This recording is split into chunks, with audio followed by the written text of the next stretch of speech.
안녕하세요. 세라의 집에 오신 것을 환영합니다. 저는 미국 사는 여자 뮤지션입니다. 박상우 작가님의 운명게임을 다 읽었어요. 제가 대학 다닐 때쯤에 이분이 이상문학상 대상을 수상하셨거든요. 내 마음의 옥탑방이라는 단편 소설이었는데 거기 소설에 보면 주인공이 자기 형의 집에 얹혀 살다가 어떤 여성을 알게 되고 그녀의 옥탑방에서 지내기 시작하는데요. 형수가 눈치를 주자 차츰차츰 집에 들어오는 숫자가 적어지고 그녀와 함께 지내게 된다, 뭐 이런 얘기였는데, 그 소설에서 인상 깊었던 게 사마귀처럼 둘이 같은 곳을 바라보며 껴안는 그런 장면이 나와요. 엄청난 고독감과 쓸쓸함을 느꼈거든요. 저는 그 감성을 되게 좋아했었습니다. 그리고 거의 10년도 넘었죠. 이분의 소설이 밀리 서재에 있는 거예요. 표지도 너무 예쁘고 제목도 또 뭔가 흥미진진하고, 게다가 상하로 나뉘어져 있었는데 재미있는 장편 소설을 이분이 쓰셨구나 했어요, 저는. 그래서 기쁜 마음에 읽기 시작했는데 첫 장면부터 너무 재미가 없더라고요.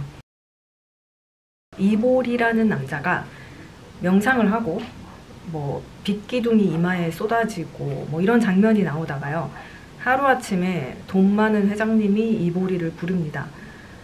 그리고 딜을 하죠. 한 달에 500씩 받고 삶에 대한 상담을 해주기로 합니다. 그래서 여기서부터는 회장님의 입장에서 깨달음이란 무엇인가에 대한 물음이 나오고 이보리의 답이 나와요. 그러다가 부처의 가르침에 대해서, 깨달음에 대한 강의 텍스트 같은 글들이 계속 소설에 나옵니다.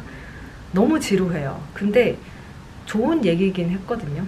황당한 거는 실제 작가가요, 소설에 나옵니다. 이 장면을 쓸 때 나는 이러이러한 상황에 있었다.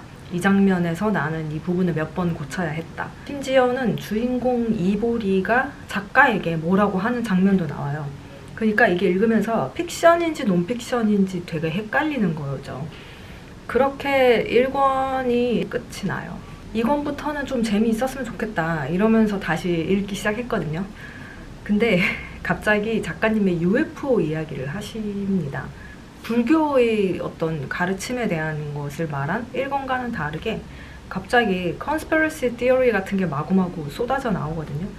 그런 거는 더 이상 읽으면 안 되겠다 싶어서 이걸 언제 그만두나 하고 있었어요. 그런데 이 내용들이 너무 흥미롭다는 거죠.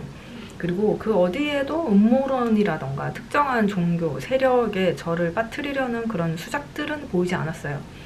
그래서 믿음을 갖고 계속 읽었죠. 그중 제 눈을 사로잡았던 거는 외계인 인터뷰라는 책이었어요. 이 소설이 특이한 게 작가가 여기저기에 본인이 참고로 했던 텍스트들을 발췌를 해서 내놔요. 그래서 궁금한 책은 제가 직접 읽어보기도 했었거든요. 그중 하나가 외계인 인터뷰인데요.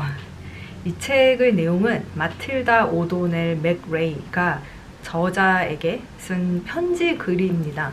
The US Army Air Force에서 복무하던 간호사였던 이분에게 주어진 임무 중 하나가 1974년 7월 8일 뉴멕시코에서 발견된 UFO에서 살아남은 외계인을 이제 테이크 케어를 하는 건데, 이분을 외계인을 이제 인터뷰를 하는 거죠.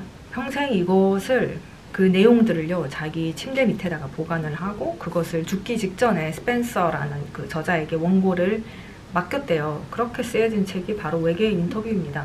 2017년에 출간된 책이고요. 간호사 이분이 그 당시 US Army Air Force에서 어떤 서류 같은 거를 작성을 했대요. 이게 국가 기밀 중에 하나이기 때문에 절대로 발설하지 않겠다, 거기에 사인을 했기 때문에 이분이 어디에도 그 내용을 말을 할 수 없었고 죽기 직전에 이걸 이제 세상에 내놓고 돌아가신 거죠.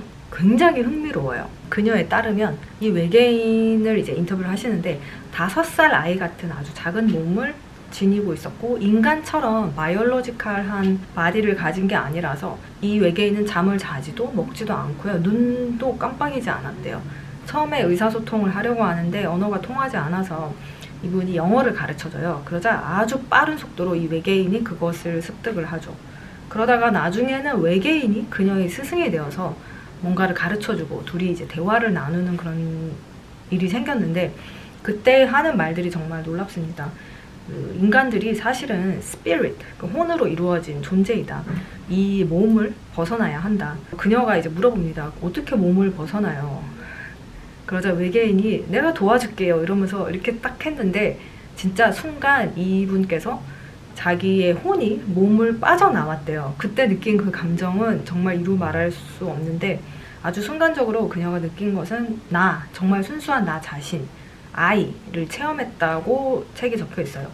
하지만 인간들이 피지컬한 이런 바디에 되게 익숙해져 있기 때문에 그녀가 오랫동안 몸 바깥에 있지는 못하고요. 다시 돌아오기는 합니다. 이 외계인에 의하면 우리가 살고 있는 이 지구가 사실은 범죄자들을 가둬놓은 수용소이다. 혹은 정치범 수용소이다. 그러면서 말을 하기 시작해요.